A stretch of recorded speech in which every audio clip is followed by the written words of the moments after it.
जय हिंद, वणकम, सत श्री अकाल, नमस्कार। Welcome to Sonu army classes. Students, biology की क्लास में आज हम पढ़ेंगे मोस्ट इंपॉर्टेंट टॉपिक बायोलॉजी का है, वो है father of different branches of biology, यानी कि बायोलॉजी की विभिन्न शाखाओं के जो जनक हैं वो आज हम इस क्लास में पढ़ने वाले हैं। और ये जो हम पढ़ेंगे ट्रिक्स के साथ पढ़ेंगे। जी हाँ, ट्रिक्स हमारे लिए बायोलॉजी में बहुत ज़्यादा इंपॉर्टेंट होगी, क्योंकि बायोलॉजी में मोस्ट ऑफ थिंग्स ऐसी होती है जो हमें लर्न करनी पड़ती है और इतना सारा हम भूल जाते हैं at a time, at last time पे, एग्जाम के टाइम पे हम बहुत सारी ऐसी चीज़ें जो भूल जाते हैं। तो अगर उसको ट्रिक्स के साथ याद करेंगे या फिर किसी चीज़ के साथ कनेक्ट करके याद करेंगे तो हमें बहुत अच्छे से याद होगा। तो कौन कौन सी ऐसे ट्रिक्स और कौन कौन से इंपॉर्टेंट्स ऐसे बात फादर्स ऑफ बायोलॉजी हैं, जनक है बायोलॉजी की विभिन्न शाखाओं के, जो हमें एग्जाम पर्पज से पढ़ना चाहिए, स्पेशली नर्सिंग असिस्टेंट की एग्जाम के पर्पज से। तो चलिए यही सब आज हम इस क्लास में जानेंगे। तो चलिए क्लास को हम स्टार्ट कर लेते हैं बिना किसी देरी के। चलिए, तो father of various branches of biology, यानी कि बायोलॉजी की विभिन्न शाखाओं के जनकों के बारे में क्वेश्चंस जो है हम सॉल्व कर लेते हैं। क्वेश्चन है जीव विज्ञान। जी हाँ, जीव विज्ञान के जनक father of biology is. Father of biology वैसे तो बहुत कॉमन है, आपको याद भी होगा कि जो अरिस्टोटल है, अरस्तु है, उन्हें कहा जाता है फादर ऑफ बायोलॉजी। लेकिन कभी भूल भी जाएं तो इसको याद रखने का तरीका ये है कि अरिस्टोटल। तो टोटल, इसको टोटल से कनेक्ट कर दीजिए। टोटल, टोटल मतलब पूरा। तो टोटल क्या है? बायोलॉजी सब कुछ है, बायोलॉजी टोटल है जिसमें ऑल लिविंग थिंग का हम जो है स्टडी करते हैं, लिविंग ऑर्गेनिज्म का। तो टोटल मतलब टोटल से आप कनेक्ट कर दीजिए बायोलॉजी को, और इस तरह से आप इसको याद रख सकते हैं। अगर भूल जाए तो वैसे तो इजी है। इसके अलावा बायोलॉजी के अलावा जो अरिस्टोटल है, उन्होंने किसकी? जूलॉजी। जूलॉजी जो है, जूलॉजी की भी जो है फादर, वो किसको कहा जाता है? अरिस्टोटल को ही कहा जाता है। तो ये दो चीजें आप याद कर लीजिए। चलिए नेक्स्ट ट्रिक देख लेते हैं, या फिर नेक्स्ट क्वेश्चन। वनस्पति विज्ञान के जनक, father of botany, who is the father of botany? कौन है? तो इसके जो फादर है उनको याद रखने का तरीका ये है। सबसे पहले तो आपको मैं आंसर बता देती हूँ, थ्रियोफ्रेस्टस। अब थ्रियोफ्रेस्टस, फ्रेस्टस वर्ड अगर हम उठाते हैं यहाँ से, फ्रेस्टस को अगर हम कनेक्ट करें फॉरेस्ट से, फॉरेस्ट यानी कि जंगल, फ्रेस्टस, फ्रेस्टस फॉरेस्ट, इन दोनों का कनेक्शन करके याद करें तो फॉरेस्ट में कौन होते हैं? प्लांट होते हैं। और प्लांट की जो स्टडी आती है पौधों की, पेड़ पौधों की, इसमें बॉटनी में आती है। तो बॉटनी के जनक कौन है? थ्रियोफ्रेस्टस। इस तरह से आप इसको लर्न कर सकते हैं। चलिए नेक्स्ट है, जंतु विज्ञान के जनक कौन है? Father of zoology. जूलॉजी के जनक, जंतु विज्ञान के जनक अभी हम डिस्कस कर चुके हैं, अरिस्टोटल, अरस्तु हैं। प्रतिरक्षा विज्ञान के जनक है फादर ऑफ इम्यूनोलॉजी। तो फादर ऑफ इम्यूनोलॉजी कौन है? Edward Jenner. अब एडवर्ड जेनर को हम कैसे याद रखें, कभी भूल जाए बाय चांस तो, क्योंकि ये तो लर्निंग करने वाली चीजें हैं, याद करने वाली चीजों में कोई हम कुछ कर नहीं सकते। लेकिन हाँ, ये कि हम जो ट्रिक आपको मैं बता रही हूँ उसके अलावा अगर आप भी बना सकते हो ट्रिक, तो आप बना के नोट बना सकते हो कॉपी में। अदरवाइज मेरी ट्रिक पसंद आए तो उससे भी आप इन क्वेश्चनों को याद रख सकते हो। तो इम्यूनोलॉजी, तो जब हमारी इम्यून सिस्टम गड़बड़ हो जाता है, खराब हो जाता है, कम हो जाता है, जब हमारा इम्यून सिस्टम क्या हो जाता है? वीक हो जाता है, तो हमें बीमारियां हो जाती है। और हमें कहाँ पर भर्ती किया जाता है? वार्ड में। तो वार्ड, तो एडवर्ड, एडवर्ड से वार्ड को कनेक्ट कर लीजिए, और इसको इम्यूनोलॉजी के जो फादर है उसको आप याद रख सकते हैं, एडवर्ड जेनर। सूक्ष्म जीव विज्ञान के जनक, फादर ऑफ माइक्रोबायोलॉजी। तो फादर ऑफ माइक्रोबायोलॉजी कौन है? Antonie Philips van Leeuwenhoek. तो ये तो इतना बड़ा नाम है, याद कर ही सकते हैं। कुछ कुछ चीज़ें में ट्रिक बन जाएगी, कुछ कुछ चीज़ें याद भी करनी पड़ सकती है।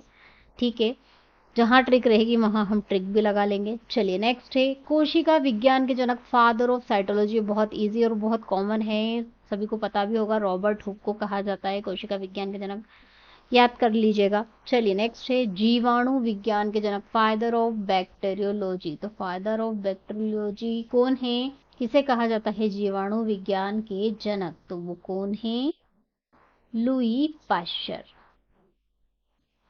नेक्स्ट है, रुधिर परिसंचरण के जनक, फादर ऑफ ब्लड सर्कुलेशन। तो ब्लड सर्कुलेशन के जनक कौन है? William Harvey. याद भी करना पड़ेगी कोई कोई सी चीजें। चलिए नेक्स्ट है अनुवांशिकी, फादर ऑफ जेनेटिक्स। तो फादर ऑफ जेनेटिक्स कौन है? सबसे पहले आंसर बता दूं आपको, ग्रेगर जॉन मेंडल। अब Gregor John Mendel father of genetics या फिर फादर ऑफ मॉडर्न जेनेटिक्स भी जो पूछा जाता है, दोनों के जो फादर्स हैं वो कौन है? मेंडल ही है। अब याद करने का तरीका ये बता दूं आपको कि जिनके जेनेटिक्स, जैसे जेनेटिक्स में क्या होता है, जीन होता है, तो जिनके जीन अच्छे होते हैं उन्हें वो अच्छे काम करते हैं, और अच्छे काम करने पर उन्हें क्या मिलते हैं? मेडल्स। तो आप इसको इस तरह से याद रख सकते हैं, जेनेटिक्स के जनक मेडल से मेंडल, ग्रेगर जॉन मेंडल। कवक विज्ञान के जनक, फादर ऑफ माइकोलॉजी। तो फादर ऑफ माइकोलॉजी कौन है? एंटन डी बेरी। चलिए नेक्स्ट है रुधिर वर्ग, ब्लड ग्रुप की जो खोज है वो किसके द्वारा की गई थी? कौन इसके जनक हैं? कार्ल लैंडस्नर। वर्गीकी अथवा वर्गीकरण के जनक, फादर ऑफ टेक्सोनोमी। तो फादर ऑफ टेक्सोनोमी के जनक अगर आप भूल जाते हैं तो जैसे टेक्सोनोमी क्या आ रहा है? टैक्सी से कनेक्ट कर लीजिए। तो टैक्सी किसकी टैक्सी बनाई जाती है? ज़्यादातर कार जो होती हैं वो टैक्सी होती हैं। तो कार किस में आ रहा है वर्ड इसमें? तो कैरोलस लीनियस का आंसर होगा, और इस तरह से आप इसको याद कर सकते हैं। और स्टूडेंट, अगर आप इस क्लास की पीडीएफ चाहते हैं तो इस क्लास की जो पीडीएफ है आपको सोनू आर्मी क्लासेस ऐप के अंतर्गत मिल जाएगी। सोनू आर्मी क्लासेस ऐप अगर आपने अभी तक डाउनलोड नहीं किया है तो प्ले स्टोर में जाकर टाइप कर दीजिए सोनू आर्मी क्लासेस ऐप, वहाँ पर आपको ये ऐप मिल जाएगा। आप वहाँ पर जाकर डाउनलोड कर सकते हैं। अगर आपको वहाँ से डाउनलोड नहीं हो रहा है तो नीचे डिस्क्रिप्शन में इसकी लिंक मिल जाएगी, वहाँ पर जाकर भी इसको आप डाउनलोड कर सकते हैं। इसकी पीडीएफ आपको सोनू आर्मी क्लासेस ऐप में कहाँ पर मिलेगी? फ्री क्लास नोट्स के अंतर्गत, बायोलॉजी के अंतर्गत आप चेकआउट कर लीजिएगा, वहां पर मिल जाएगी और आप इसकी रीप्रैक्टिस कर सकते हैं। चलिए नेक्स्ट क्वेश्चन स्टार्ट करते हैं। नेक्स्ट है आधुनिक आनुवंशिकी के जनक, फादर ऑफ मॉडर्न जेनेटिक्स के कौन थे? जिन अच्छे होते हैं उन्हें मेडल मिलता है, तो मेंडल। और मैंने कहा था कि मॉडर्न जेनेटिक्स के भी कौन है? Gregor John Mendel. बहुत सा कंफ्यूजन हो रहा है लोगों को कि टीएच मॉर्गन है, तो टीएच मॉर्गन जो है वो एक्सपेरिमेंटल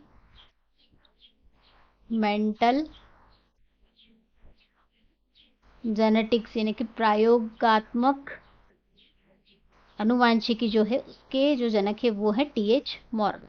चलिए नेक्स्ट है अनुवांशिकी अभियंत्रिकी के जनक, फादर ऑफ जेनेटिक इंजीनियरिंग। अब जेनेटिक इंजीनियरिंग के जनक यहाँ पर पूछा है, टीएच मॉर्गन नहीं है। फिर कौन होंगे? वो तो प्रयोगात्मक जेनेटिक्स के जनक थे। तो इसका राइट आंसर क्या होगा? पॉल बर्ग क्या है? जेनेटिक इंजीनियरिंग के जनक है। और जेनेटिक इंजीनियरिंग होती क्या है? तो जेनेटिक इंजीनियरिंग में क्या होते हैं, जो जीनोम्स होते हैं, जीनोम जिनोम में हस्तक्षेप करके या फिर उनको डिस्टर्ब करके, थोड़ा बहुत चेंज करके, उसमें परिवर्तन करके किया जाता है। तो कौन कौन से टेक्निक्स उनमें चेंज किया जाता है? वो टेक्निक्स, और इन टेक्निक्स के कारण जिनोम में अगर हम कुछ चेंज करते हैं तो उससे क्या इवोल्यूशन हुआ है, क्या विकास हुआ है, उसकी जो स्टडी की जाती है वो किस में की जाती है? जेनेटिक इंजीनियरिंग में। तो इंजीनियरिंग शब्द आ गया मतलब कुछ ना कुछ टेक्निक का यूज़ किया गया है। अब जीन में आप इंजीनियरिंग अप्लाई कर दो, टेक्निक अप्लाई कर दो, चेंज कर दो, और क्या क्या चेंजेस आते हैं उससे, वो सब क्या होगा? जेनेटिक इंजीनियरिंग, जिसका फादर या फिर जनक किसे कहा जाता है? पॉल बर्ग को। शैवाल विज्ञान के जनक, फादर ऑफ साइकोलॉजी, क्या होता है? ये स्टडी ऑफ एल्गी, शैवालों का अध्ययन किया जाता है इसमें। तो इसके जो जनक है वो कौन है? William Henry Harvey. चलिए नेक्स्ट है औषधि विज्ञान के जनक, फादर ऑफ फार्मास्यूटिकल साइंस। तो औषधि विज्ञान, फार्मास्यूटिकल साइंस, या फिर आप क्या बोल सकते हैं, मेडिसिन के जो जनक हैं वो कौन है? हिप्पोक्रेट।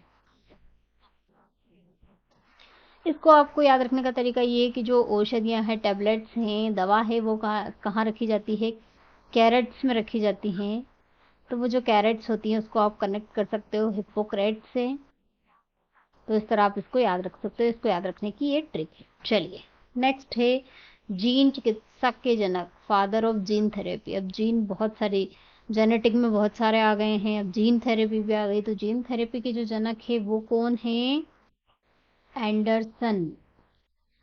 अब एंडरसन तो हमने पढ़ लिया जीन चिकित्सा के जनक, लेकिन इसमें एक्चुअली होता है क्या है, जो कोशिकाएं होती है और टिश्यूज होते हैं, ऊतक होते हैं, टिश्यूज और सेल्स जो होती हैं, कोशिकाएं, ऊतक, उनमें जो जीन होता है, जीन को एंटर किया जाता है, उसकी प्रविष्टि कराकर किसी बीमारी का इलाज ढूंढना, वो कहलाता है जीन थेरेपी। मतलब इस थेरेपी के माध्यम से कोई सी जो डिजीज होती हैं, बीमारियां होती हैं, उनका सॉल्यूशन ढूंढा जाता है। वो किसने किया था? एंडरसन ने। चलिए नेक्स्ट है सूक्ष्मदर्शिकी के जनक, फादर ऑफ माइक्रोस्कोपी। तो फादर ऑफ माइक्रोस्कोपी कौन थे? Antonie van Leeuwenhoek. चलिए नेक्स्ट है पारिस्थिति के जनक, फादर ऑफ इकोलॉजी। तो फादर ऑफ इकोलॉजी की अगर हम बात करें तो वो कौन थे? रामदेव मिश्रा। ये हिंदी वर्ड है तो आपको बहुत अच्छे से याद भी हो जाएगा, इकोलॉजी से रिलेट करके आप इसको रामदेव मिश्रा इकोलॉजी से कनेक्टेड है याद कर सकते हैं। भारतीय पारिस्थितिकी के जनक, फादर ऑफ इंडियन इकोलॉजी। पारिस्थिति के जनक, फादर ऑफ इकोलॉजी। अब फादर ऑफ इकोलॉजी जो पूछा है वो रामदेव मिश्रा भी है, लेकिन रामदेव मिश्रा इंडियन की बात नहीं कर रहे हैं। अगर इंडियन पूछा जाए तो रामदेव मिश्रा होंगे, तो रामदेव मिश्रा नहीं है, कौन है? Alexander von Humboldt. Alexander Fleming अगर ऑप्शन में दे दे उस पर टिक नहीं करना है, वॉन हम्बोल्ट याद रखना है, पारिस्थितिकी इकोलॉजी के जनक हैं। भारतीय पारिस्थिति के जनक, फादर ऑफ इंडियन इकोलॉजी, वो कौन है? रामदेव मिश्रा। हिंदी वर्ड है, आप अच्छे से याद कर सकते हो इसको। तो चलिए नेक्स्ट है आधुनिक वनस्पति विज्ञान के जनक कौन है? Father of modern botany. Botany के तो हम देख चुके हैं कौन है, अब मॉडर्न बॉटनी जो है उसके जनक कौन है? Carolus Linnaeus. चलिए नेक्स्ट है विकास का जनक किसे कहा जाता है? Who is known as the father of evolution. तो फादर ऑफ इवोल्यूशन कौन है? Charles Darwin. सर्जरी का जनक किसे कहा जाता है? Is known as the father of surgery. ये भी आप बहुत अच्छे से याद रख सकते हो। सुश्रुत जो है सर्जरी के जनक है, स से श आप कनेक्ट कर सकते हो, सर्जरी स से सु, सुश्रुत को कनेक्ट कर लीजिए, दोनों का स्पेलिंग स से स्टार्ट हो रहा है, तो सुश्रुत सर्जरी के जनक हैं। प्लास्टिक सर्जरी के जनक भी कौन है? सुश्रुत है। इसको भी आप एस से एस कनेक्ट करके याद कर सकते हैं। चलिए नेक्स्ट है आयुर्वेद का जनक किसे कहा जाता है? Known as the father of Ayurveda. Ayurvedic के जो जनक है उन्हें चरक कहा जाता है, हमारे इंडियन ही हैं, तो आपको बहुत अच्छे से याद भी हो जाएगा ये। एंटीबायोटिक्स के जनक, फादर ऑफ एंटीबायोटिक्स, ये बहुत कॉमन है, बहुत बार आपने सुना भी होगा। इसके अलावा आपने बहुत जगह जीके के पोर्शन में भी इसको पढ़ा होगा। तो वो कौन है? Alexander Fleming. जैव रसायन के जनक, फादर ऑफ बायोकेमिस्ट्री। बायोलॉजी और केमिस्ट्री का कॉम्बिनेशन क्या हो जाता है? बायोलॉजी में अगर केमिस्ट्री यूज कर लो, बायोकेमिस्ट्री, जैव रसायन, जिसके जनक कौन है? Justus von Liebig. DNA fingerprinting के जनक, father of DNA fingerprinting. DNA fingerprinting जो है बहुत यूज हो रही है आजकल, बहुत ज्यादा इसका यूज हो रहा है हर जगह पर, जा चोरों को पकड़ने के लिए भी इसका यूज किया जाता है उनके फिंगरप्रिंट्स की हेल्प से। तो ये जो है इसके जनक कौन थे? Alex Jeffrey. ईसीजी के पिता, फादर ऑफ ईसीजी। तो ईसीजी का सबसे पहले फुल फॉर्म देख बता देती हूँ, क्योंकि ये पूछ लिया जाता है, बहुत सी एग्जामों में पूछा गया है। क्या होता है? इलेक्ट्रो कार्डियोग्राफ या ग्राफ, इसे कहा जाता है ईसीजी। और ईसीजी को याद करने का तरीका, इसके जो फादर है जनक, उनको याद करने का तरीका है कि ई से ई कनेक्ट कर लेना। अब ई से ईसीजी और ई से इसमें किसका नाम आ रहा है? एंथोवेन। तो एंथोवेन जो है उन्होंने, जो है उन्हें कहा जाता है फादर ऑफ ईसीजी। ई से एंथोवेन, ई से ईसीजी। चलिए नेक्स्ट है भारतीय हरित क्रांति के जनक, father of Indian green revolution. बहुत कॉमन है, एम एस स्वामीनाथन को कहा जाता है हरित क्रांति के जनक। ये फादर ऑफ जो है इंडियन ग्रीन रिवॉल्यूशन की बात हो रही है। अगर ग्रीन रिवॉल्यूशन, सिर्फ ग्रीन रिवॉल्यूशन पूछा जाए, मतलब सिर्फ हरित क्रांति अगर वर्ड आपका आ जाए, सिर्फ ये, और इसके जनक पूछा जाए, इस टाइप से क्वेश्चन पूछा जाए, तो वो कौन है? Norman Borlaug. नॉर्मन बोरलॉग को कहा जाता है हरित क्रांति के जनक। इंडियन ग्रीन रिवॉल्यूशन के कौन है? स्वामीनाथन। चलिए नेक्स्ट है, चिकित्सा शास्त्र के जनक, फादर ऑफ मेडिसिन। मेडिसिन जो है, फादर ऑफ मेडिसिन, वो कौन है? हिप्पोक्रेट्स। अभी हम डिस्कस कर चुके हैं, अभी हम डिस्कस कर ही चुके हैं कि जो क्रेट्स है, क्रेट्स मेडिसिन में रखी जाती है, इसलिए मेडिसिन के जनक कौन है? हिप्पोक्रेट्स। तो स्टूडेंट, ये थे हमारे different fathers of different branches of biology, यानी कि बायोलॉजी की विभिन्न शाखाओं के जनक। आई होप आपको ये क्लास पसंद आएगी और इन्फॉर्मेटिव लगी होगी और आपकी एग्जाम पर्पज से हेल्पफुल लगी होगी। अगर आपको क्लास पसंद आई तो उसको लाइक करना ना भूलें, और नए हो तो सब्सक्राइब कर लीजिए, ताकि इसी तरह की नर्सिंग असिस्टेंट की क्लास जो हम आप लोगों के लिए चला रहे हैं, उसका नोटिफिकेशन आपको टाइम टू टाइम मिलता रहे। तो मिलते हैं नेक्स्ट क्लास में, तब तक के लिए जय हिंद, जय भारत, वंदे मातरम।